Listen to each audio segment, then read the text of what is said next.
भारतीय जनमानस में बढ़ते हुए असंतोष, सरकार की अकर्मण्यता और कांग्रेस की उदासीनता की अभिव्यक्ति राष्ट्रीय चेतना के रूप में हुई। उनके उन नायक लोकमान्य तिलक, लाला लाजपत राय और बिपिन चंद्र पाल थे। उन्होंने भारतीय जनमानस में आत्मसम्मान, आत्मविश्वास, देशभक्ति और साहस की भावना का संचार कर उसे कुछ करने को प्रेरित किया। उन नायकों में सर्वप्रथम बाल गंगाधर तिलक का नाम आता है, जिन्हें जनमानस में लोकमान्य तिलक की उपाधि दी गई। लोकमान्य अर्थात जिसे जनता ने मान्यता दी हो, जनता ने उन्हें अपने लोक नायक, अपने नेता के रूप में स्वीकृति प्रदान की थी। बाल गंगाधर तिलक एक उग्रवादी नेता थे, जिन्हें पंजाब के लाला लाजपत राय, बंगाल के बिपिन चंद्र पाल का सहयोग प्राप्त था। ये तीनों भारतीय इतिहास में लाल बाल पाल तथा त्रिगुट या फिर त्रिमूर्ति के नाम से जाने जाते हैं। बाल गंगाधर तिलक का जन्म 23 जुलाई 1856 को बंबई के रत्नागिरी जिले के चिखली नामक गांव में हुआ। बाल गंगाधर तिलक जब 10 वर्ष के थे तो इनके पिता का ट्रांसफर पुणे में हो गया। इनके पिता एक प्रख्यात शिक्षक तथा संस्कृत के प्रकांड विद्वान थे। ये पूना में रहने लगे और पूना में इनकी स्नातक की पढ़ाई और परास्नातक की पढ़ाई जो भी होनी थी वो सुलभ हो सकती थी।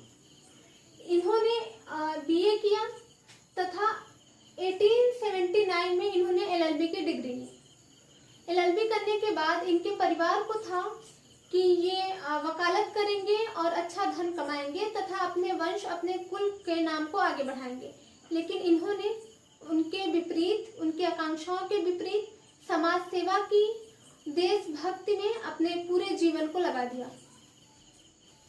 इन्होंने 1880 में न्यू इंग्लिश स्कूल की स्थापना की तथा उसके कुछ वर्षों बाद इन्होंने जब न्यू इंग्लिश स्कूल की स्थापना की तो इनके सहयोगी अगरकर थे। बाद में इन दोनों ने मिलके मुंबई के गवर्नर जो फर्गुसन थे उनके नाम पे फर्गुसन कॉलेज की स्थापना की। कुछ समय बाद अगरकर और बाल गंगाधर तिलक दोनों ने मिलकर ही 1885 में, जब भारतीय राष्ट्रीय कांग्रेस की स्थापना हुई 1885 में, उसी समय इन दोनों ने पुणे में दक्कन एजुकेशन सोसाइटी की स्थापना की। कुछ समय बाद विचारों को लेकर मतभेद हुआ अगरकर और बाल गंगाधर तिलक में। बाल गंगाधर तिलक स्वाभिमानी होने के नाते इन्होंने दक्कन एजुकेशन सोसाइटी को छोड़ दिया तथा अपना पूरा ध्यान मराठा और केसरी पत्रिका में केंद्रित किया। मराठा और केसरी पत्रिका का संपादन बाल गंगाधर तिलक ने 1881 में किया। 1881 में बाल गंगाधर तिलक ने मराठा और केसरी नामक 2 पत्रिकाओं का संपादन किया। मराठा पत्रिका अंग्रेजी में छपती थी तथा केसरी पत्रिका मराठी में छपती थी। इन दोनों को लेके अक्सर कंफ्यूजन हो जाता है कि मराठा हो सकता है मराठी में हो, जबकि मराठा अंग्रेजी में है और केसरी मराठी भाषा में है। मराठा पत्रिका का संपादन पहले आगरकर जी करते थे, बाद में इसे बाल गंगाधर तिलक ने संपादित किया। और केसरी पत्रिका को पहले केलकर जी संपादित करते थे, बाद में 1881 में केसरी पत्रिका का संपादन बाल गंगाधर तिलक ने शुरू किया। ये दोनों पत्र अपने आप में बेजोड़ थे। ये दोनों पत्र लगातार प्रसिद्धि प्राप्त कर रहे थे। इन दोनों पत्रों में बाल गंगाधर तिलक बेबाकी से अपने शब्दों को रखते थे, ब्रिटिश सरकार के प्रति कटाक्ष करते थे। 1882 में 1882 में केसरी में ही बाल गंगाधर तिलक ने कोल्हापुर के राजा के प्रति दुर्व्यवहारपूर्ण लेख लिखे। कोल्हापुर के जो दीवान थे राव बहादुर बर्वे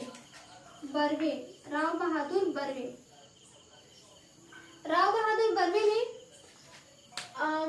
बाल गंगाधर तिलक पे मानहानि का दावा किया और इन्हें 4 माह की जेल हो गई।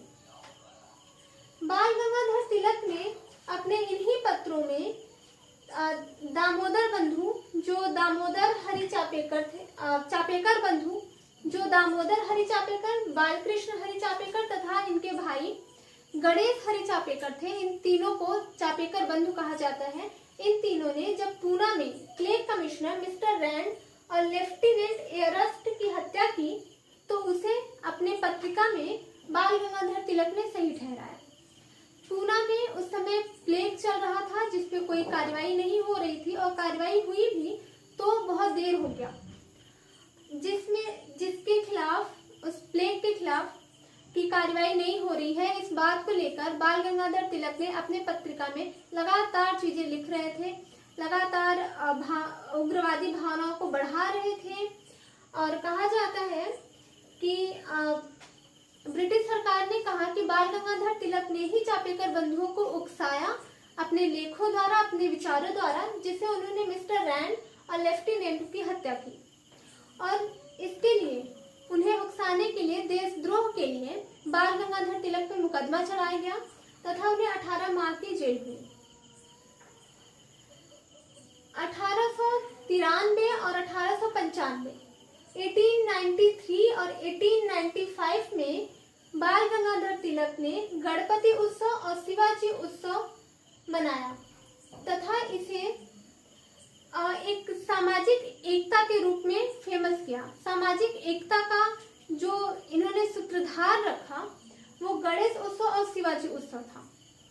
इसके माध्यम से इन्होंने पूरे समाज को, जिसमें ना तो छुआछूत की भावना थी, ना ऊंच नीच की, ना अमीर गरीब की, सब लोगों ने, हर संप्रदाय, हर तबके के लोगों ने मिलकर इन उत्सवों को मनाया तथा देश एकजुट हुआ। इस समय तक बाल गंगाधर तिलक एक अच्छे नायक के रूप में, एक महान नायक के रूप में लोगों के सामने आ चुके थे और इनकी विद्वता तथा प्रकांडता सबके सामने प्रदर्शित हो चुकी थी। अतः ये अग्रणी नेता के रूप में उभरे। 1906 में भारतीय राष्ट्रीय कांग्रेस से इन्होंने स्वराज मेरा जन्मसिद्ध अधिकार है, मैं इसे लेकर रहूंगा का नारा दिया। ये नारा उन्होंने मूलतः मराठी भाषा में दिया था। स्वराज मेरा जन्मसिद्ध अधिकार है, मैं इसे लेकर ही रहूंगा। इसकी पहली लाइन स्वराज मेरा जन्मसिद्ध अधिकार है, कहा जाता है कि इनके घनिष्ठ मित्र मिस्टर बैप्टिस्टा,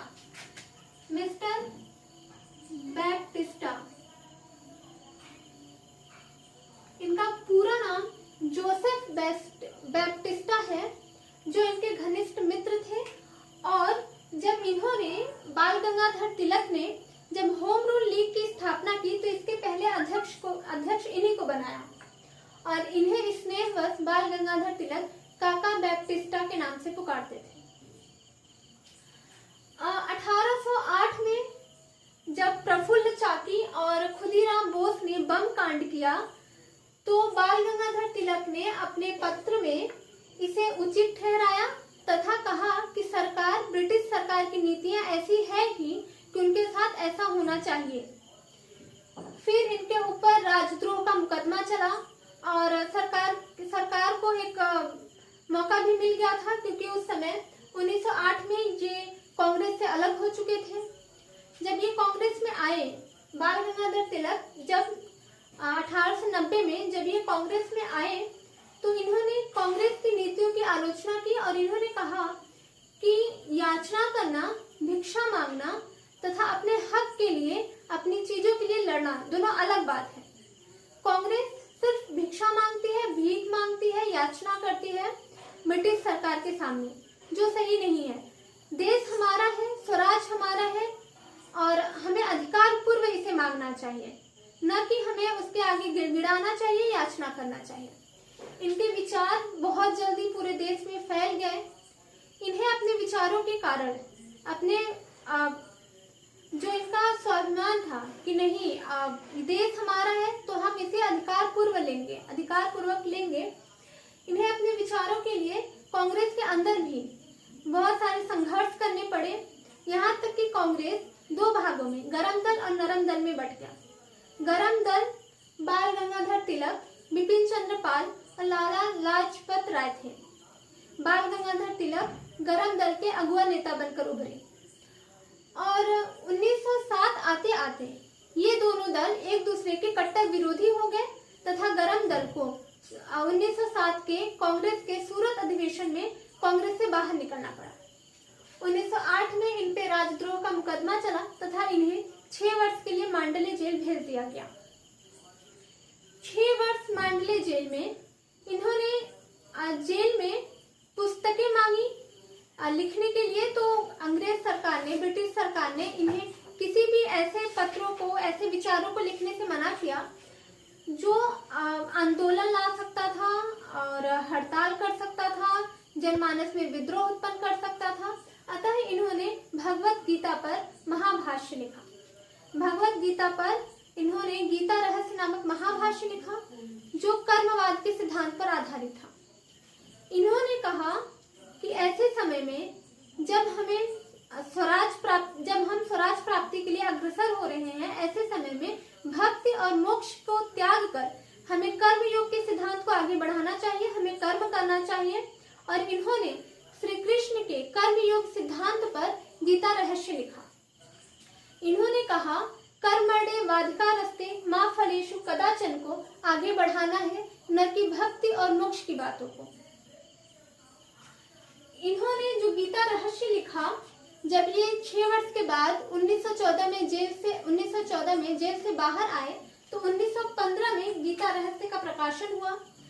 जो इनका सिद्धांत था, कर्मवाद का सिद्धांत, वो जल्दी ही पूरे विश्व में, यहाँ तक कि आयरलैंड में और यूरोप में, अमेरिका में, हर जगह प्रसिद्ध हुआ। सिर्फ भारत में ही नहीं, पूरे विश्व में प्रसिद्ध हुआ। वेद काल का निर्णय भी इनकी एक महत्वपूर्ण पुस्तक है तथा आर्यों का मूल निवास स्थान 1903 में प्रकाशित हुआ। इनकी एक अन्य महत्वपूर्ण पुस्तक है आर्यों का मूल निवास स्थान, जो अक्सर परीक्षाओं में पूछा जाता है। 1903 में प्रकाशित हुआ, बाल गंगाधर तिलक द्वारा लिखित। हिंदुत्व इनकी पुस्तक, जो इन्हें हिंदुत्व का पिता संबोधित करता है। हिंदुत्व से ये अपने चित पावन ब्राह्मण कुल की मर्यादा से आगे बढ़ के ये हिंदुत्व की बात करते हैं, ना कि ये सिर्फ ब्राह्मणवाद की बात नहीं करते, ये संपूर्ण हिंदू की बात करते हैं। और द ओरियन इन्होंने 1893 में प्रकाशित करवाया। द ओरियन में इनकी एक महत्वपूर्ण पुस्तक है जो 1893 में प्रकाशित हुई। बाल गंगाधर तिलक लोकमान्य नाम से प्रसिद्ध हुए और इनके कुछ मित्र थे जो इन्हें मिस्टर ब्लंट की उपाधि भी देते हैं। मिस्टर ब्लंट, लोकमान्य, ये सब इनकी उपाधियां हैं। जब इनकी मृत्यु हुई, बाल गंगाधर तिलक की मृत्यु 1 अगस्त 1920 में हुई। 1 अगस्त वही तारीख है जब सविनय अवज्ञा शुरू होना था। सविनय अवज्ञा की डेट भी 1 अगस्त 1920 थी। दुर्भाग्यवश बाल गंगाधर तिलक की भी मृत्यु 1 अगस्त 1920 को हुई। पूरे देश में शोक की लहर दौड़ पड़ी तथा सविनय अवज्ञा आंदोलन का उत्साह भी था। शोक और उत्साह दोनों का समन्वय इतना व्यापक हुआ। जो अपना सिद्धांत दिया, इनका सिद्धांत सैन्यवाद, बाल गंगाधर तिलक का सिद्धांत सैन्यवादी था, न कि मेंडिसेंसी। इन्होंने सैन्यवाद को बढ़ावा देने की बात कही। ये उग्रवादी थे और ये क्रांति करके अपने देश को, अपने विचारों के द्वारा अपने देश को स्वराज या फिर स्वतंत्रता प्रदान कराने के पूर्ण समर्थक थे। वेलेंटाइन सिरोल, जो इंग्लैंड के थे, वेलेंटाइन सिरोल, इन्होंने अपनी पुस्तक इंडियन अर्नेस्ट वेलेंटाइन सिरोल की एक पुस्तक थी जिसमें इन्होंने बाल गंगाधर तिलक को भारतीय अशांति का जनक कहा। सिरोल ने बाल गंगाधर तिलक को। बाल गंगाधर तिलक ने इसके लिए सिरोल पर मानहानि का दावा किया तथा इन्हें अदालतों के चक्कर लगवाए। हालांकि बाल गंगाधर तिलक इस केस को हार गए थे, फिर भी गांधी जी ने कहा कि तिलक इस केस को हार कर भी जीत गया, क्योंकि उस समय विश्व में विश्व युद्ध चल रहा था, प्रथम विश्व युद्ध चल रहा था और वेलेंटाइन सिरोल को बाल गंगाधर तिलक ने भारत में ही अदालतों के चक्कर कटवाते रहे और ये इंग्लैंड नहीं जा पाए। गोखले जो बाल गंगाधर तिलक और महात्मा गांधी को जोड़ने की कड़ी थे, उस गोखले को बाल गंगाधर तिलक ने भारत का हीरा कहा। यह अक्सर परीक्षाओं में आता है और शायद टीजीटी पीजीटी में आया हुआ है कि गोखले को भारत का हीरा किसने कहा, तो बाल गंगाधर तिलक ने कहा। बाल गंगाधर तिलक पूरे भारत में इतने फेमस थे कि उनके नाम पे जनता कुछ भी करने को तैयार थी। 1921 में असहयोग आंदोलन को 1 साल बीत चुका था और आंदोलन को जारी रखने के लिए जिस चीज की जरूरत थी, जो सबसे महत्वपूर्ण चीज है, वो था पैसा। और पैसा जुटाने की समस्या सबको महसूस होने लगी। गांधी जी ने विचार किया कि 1 साल बाल गंगाधर तिलक की मृत्यु को हो गए हैं और उनकी पूरी तिथि पर तिलक स्वराज फंड की स्थापना किया जाए। गांधी जी जानते थे कि बाल गंगाधर तिलक का नाम ही काफी है कि उनके नाम से इतना पैसा इकट्ठा हो सकता है कि असहयोग आंदोलन को बिना रुके कई सालों तक चलाया जा सकता है। जितना पैसा इकट्ठा करने का लक्ष्य था वो था 1 करोड़ और उनकी पूरी तिथि पर तिलक स्वराज फंड की स्थापना हुई और जितना अनुमानित था 1 करोड़, उससे ज्यादा और कम समय में 1 करोड़ से ज्यादा पैसा तिलक स्वराज फंड में इकट्ठा हो चुका था। और उनके नाम से बहुत सारे लोग पूरे देश में, दक्षिण भारत, उत्तर भारत, हर जगह से पूरे देश के लोग असहयोग आंदोलन में पार्टिसिपेट कर रहे थे। 1914 में बाल गंगाधर तिलक जब जेल से निकले तो ये एनी बेसेंट के साथ तथा मोहम्मद अली जिन्ना के साथ मिलकर मार्च 1916 में होम रूल लीग की स्थापना की। तिलक का होम रूल लीग पुणे में स्थापित हुआ।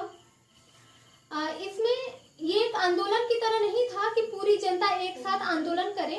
इसमें 4-5 लोग एक ग्रुप बनाते थे और फिर हर जगह जगह, गांव में, शहरों में, हर जगह जाके लोगों के इस बारे में बताते थे। एनी बेसेंट इस लीग को भारत में लेके आई थी, होम रूल लीग को। ये आयरलैंड की थी और इन्होंने आयरलैंड में होम रूल लीग को देखा था, अतः उसके तर्ज पे इन्होंने भारत में भी होम रूल लीग की स्थापना की। ज्ञान विज्ञान अथाह और अनंत है, ना तो इतना पढ़ सकते हैं और ना ही इतना पढ़ने की जरूरत है। पढ़ना उतना ही है जितने से सिलेक्शन हो, जितना एग्जाम में आए। बाल गंगाधर तिलक के बारे में, इनकी जीवनी में बहुत कुछ है और इतिहासकारों ने इन पे रिसर्च किया है बहुत सारा।